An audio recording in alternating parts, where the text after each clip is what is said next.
बिस्मिल्लाहिर्रहमानिर्रहीम। आज हम स्टार्ट करेंगे chemical properties of amines. Chemical properties of amine is due to the presence of lone pair of electron on nitrogen atom. हमारे पास amine में हमें ऑलरेडी पता है कि नाइट्रोजन एटम एग्जिस्ट करते हैं which contain a loan pair of electron, non bonding electron होते। तो ये क्या करेंगे कि इसी की वजह से जितनी भी केमिकल रिएक्शन है वो परफॉर्म होंगे, मतलब अपेरेंटली अवेलेबल इलेक्ट्रॉन है तो उसकी वजह से सारे रिएक्शंस होंगे। अगर हम इसकी केमिकल प्रॉपर्टीज़ या केमिकल रिएक्शंस की बात करते हैं तो हमारे पास salt formation, alkylation, sulphonation, reaction with nitrous acid, acylation, oxidation या फिर फॉर्मेशन ऑफ आइसोनाइट्राइल्स वगैरह, these are all different type of reaction which are perform by the amines. सबसे पहले आते हैं साल्ट फॉर्मेशन की तरफ। As we know that amines are basic in nature, ठीक है, वीक बेसिस है लेकिन बेसिक इन नेचर है। तो हमेशा जब ये बेसिक इन नेचर होते हैं तो जो मटेरियल हमारे पास बेसिक होते हैं जब हम उसको एसिड्स के साथ रिएक्ट करते हैं तो एज अ रिज़ल्ट हमारे पास साल्ट बनते हैं, न्यूट्रलाइजेशन रिएक्शन जिनको हम कहते हैं। हमारे पास अमाइंस जो है वो मिनरल एसिड के साथ या फिर इनऑर्गेनिक एसिड्स जैसे HCl, सल्फ्यूरिक एसिड वगैरह है, इनके साथ रिएक्शन करते हैं, या फिर organic acid like carboxylic acid के साथ आसानी से रिएक्शन करते हैं। और प्रोडक्ट में हमारे पास क्या बनते हैं? प्रोडक्ट में हमारे पास सॉलिड साल्ट बनते हैं that are non volatile and water soluble. अब क्या है कि अमाइन को अगर हम एक्वस HCl के साथ रिएक्ट करते हैं, HCl इज़ what? Mineral acid, so the product will be ethyl ammonium chloride हमारे पास प्रोड्यूस होगा, and this is what? This is a solid salt which is non volatile in nature but water soluble. Similarly अगर हम amine को react करते हैं with carboxylic acid, so we will obtain triethyl ammonium acetate will be produced, and it is also water soluble, water soluble है। तो हम क्या करते हैं कि मतलब जो साल्ट फॉर्मेशन का टेस्ट या साल्ट फॉर्मेशन का जो केमिकल रिएक्शन है, so this reaction is actually a characteristic chemical test for the identification of amine. Amine की आइडेंटिफिकेशन को हम क्या कर सकते हैं कि by reacting organic compound in a mineral acid. हम किसी भी ऑर्गेनिक कंपाउंड को, ऑर्गेनिक हमें पता है कि किसी भी मिनरल एसिड के साथ रिएक्शन नहीं कर सकते, तो हम क्या करते हैं कि उसमें डिज़ोल्व करने की कोशिश करते हैं। तो अगर वो ऑर्गेनिक कंपाउंड हमारे पास अमाइन होगा तो that will be what? That will be soluble, while the other compound will not soluble in that mineral acid. तो इसलिए हम इसको कहते हैं कि it is a characteristic test for distinguishing amine with from other organic compound. दूसरी बात यह है कि जब हमारे पास ये साल्ट्स बन जाते हैं, इसको अगर हम रिएक्ट करते हैं विद सोडियम हाइड्रोक्साइड तो हमें वापस वही जिस अमाइन से हमने इसको ट्रीट किया था, जिसके साथ इसको HCl वगैरह को ट्रीट किया था, तो वही अमाइंस जो है वो हमारे पास दोबारा रीजनरेट हो जाते हैं एक्वस सोडियम हाइड्रोक्साइड के साथ ट्रीट करने से। तो लेट्स सपोज ये हमारे पास क्या है? इथाइल अमोनियम क्लोराइड है। So ethyl ammonium chloride reacting with sodium hydroxide, so हमारे पास क्या प्रोड्यूस होंगे? प्राइमरी अमाइन प्रोड्यूस होंगे। ये यहाँ पे 2 है हमारे पास, ठीक है। प्राइमरी अमाइन प्रोड्यूस होंगे, सोडियम क्लोराइड प्रोड्यूस होंगे and water will be release. So यहाँ पे क्या है हमारे पास कि इसको अगर हम किसी भी बेस के साथ ट्रीट करते हैं तो हमारे रिक्वायर्ड प्रोडक्ट बन जाते हैं। सिमिलरली एंड डिकाइल अमाइन अगर हमारे पास हो तो इसको हम सल्फ्यूरिक एसिड के साथ रिएक्ट करेंगे तो N decyl ammonium hydrogen sulphate will be produce.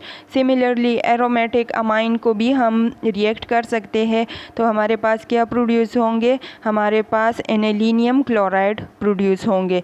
सो हमारे पास जो ऑर्गेनिक कंपाउंड है these are not easily reacting with the mineral acid, हमें इसके लिए ज़रूर कोई ना कोई मीडियम चाहिए होता है, इसलिए this test is use for the distinguishing amine from the other organic compound. दूसरी बात क्या है कि अभी हमने पढ़ा कि जो साल्ट्स हमारे पास प्रोड्यूस हो जाते हैं दैट आर वाटर सॉल्युबल, तो इसलिए हम क्या करते हैं कि मोस्टली अमाइंस वग़ैरह को हम यूज़ करते हैं या इस किस्म के साल्ट्स को हम यूज़ करते हैं for the formulation of different type of drugs. जो ड्रग्स हमारे पास एयर सेंसिटिव होते हैं या लॉन्ग लास्टिंग नहीं होते, तो उसको लॉन्ग लास्टिंग बनाने के लिए या उसको प्रोटेक्ट करने के लिए हम उसको साल्ट्स की फॉर्म में रखते हैं, और ये साल्ट्स फिर क्या करते हैं कि आसानी से वाटर सॉल्युबल होते हैं या फिर बॉडी में आसानी से ये डिज़ोल्व हो सकते हैं, तो फिर हम इनको यूज़ कर सकते हैं। सो ये एक हमारे पास प्लस पॉइंट है अमाइन की साल्ट फॉर्मेशन की। और दूसरी बात कि यहाँ पे हमने पढ़ा कि हमारे पास जो अमाइंस होते हैं that are not easily soluble in water, लेकिन अमाइंस के साल्ट जो है वो आसानी से पानी में सॉल्युबल होते हैं, इसलिए हम क्या करते हैं कि पहले अमाइन को पानी में एसिड्स में डालते हैं और फिर उसको डाइल्यूट करते हैं for further different type of chemical reaction में। फिर हम इसके बाद आते हैं alkylation reaction. As we know that the alkylation reaction is actually a side reaction of alkylation of ammonia. मतलब अमाइन की अल्काइलेशन रिएक्शन क्या है, ये हमारे पास अमोनिया की अल्काइलेशन रिएक्शन का एक साइड रिएक्शन है। हम इसमें क्या करते हैं कि अमाइन को रिएक्ट करते हैं विद अल्काइल हैलाइड, किसी भी किस्म का अमाइन हो, ठीक है, तो उससे हम एक टाइप के अमाइन को दूसरी टाइप में कन्वर्ट कर सकते हैं। लाइक हमारे पास प्राइमरी अमाइन है, when it is treated with aliphatic alkyl halide, so क्या होगा कि halogen acid will be remove और हमारे पास सेकेंडरी अमाइन प्रोड्यूस होगा।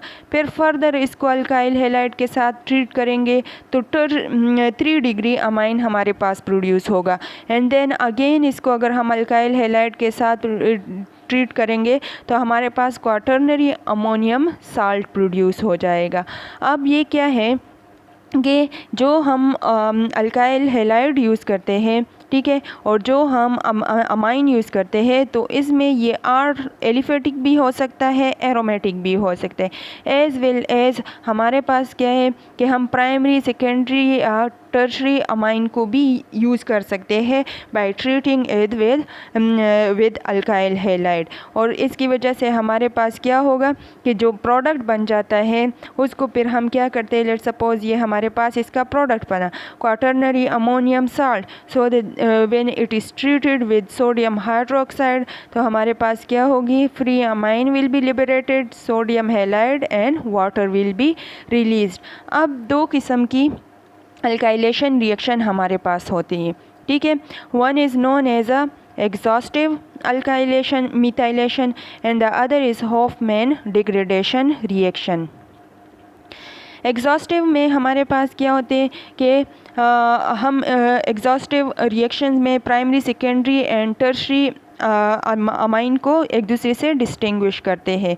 लेट्स सपोज हमारे पास क्या है कि हम क्वाटर्नरी अमोनियम हैलाइड्स को या टेट्रा अल्काइल अमोनियम हैलाइड को सिल्वर ऑक्साइड के साथ या सिल्वर हाइड्रोक्साइड के साथ ट्रीट करते हैं, so we will obtain what, tetraalkyl ammonium hydroxide and the silver halide will be precipitated out. मतलब हमारे पास सिल्वर हैलाइड जो है उसकी प्रिसिपिटेट्स बन जाएंगे, और जो सोल्यूशन या रिमेनिंग जो हमारे पास लिक्विड रह जाता है that is tetra alkyl ammonium hydroxide.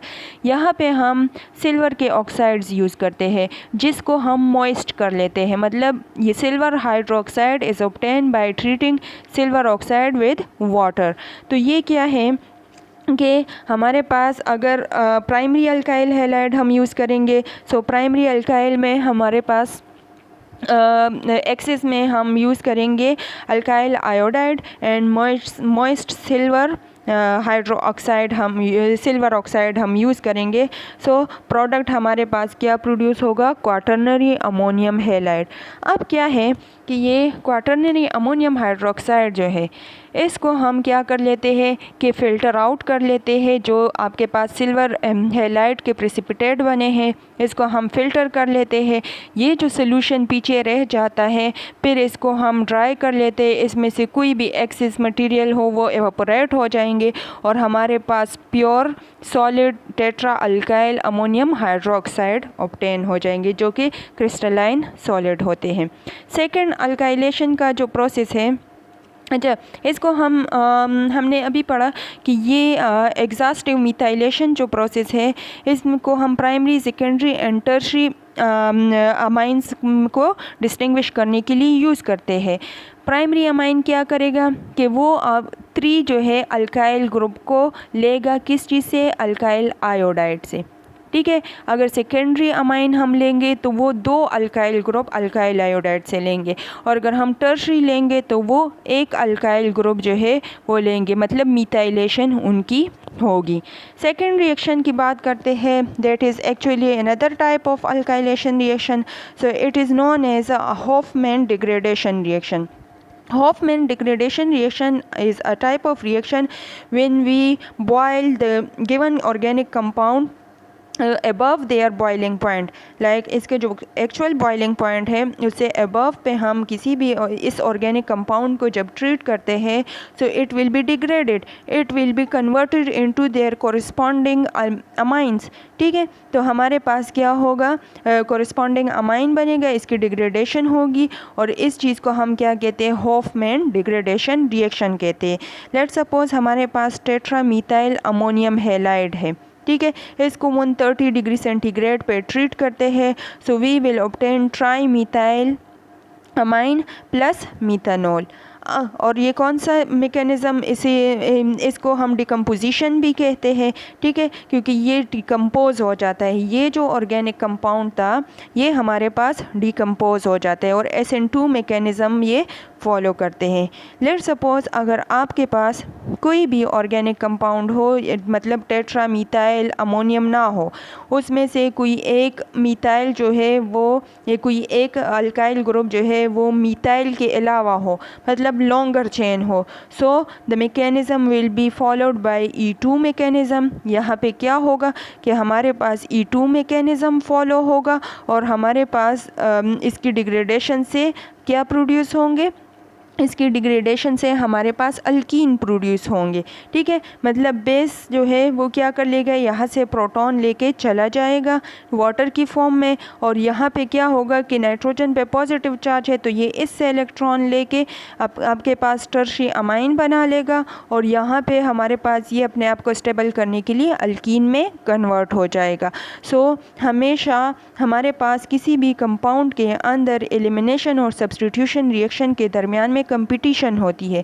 अगर अवेलेबिलिटी हो किसी भी अल्फ़ा हाइड्रोजन की या बीटा हाइड्रोजन उसमें मौजूद हो तो फिर हमारे पास एलिमिनेशन रिएक्शन ज़्यादा फेवरेबल होते हैं as compare to substitution reaction के, तो इसलिए प्रोडक्ट फिर हमारे पास डिफरेंट आएंगे। So these are 2 reactions of amines.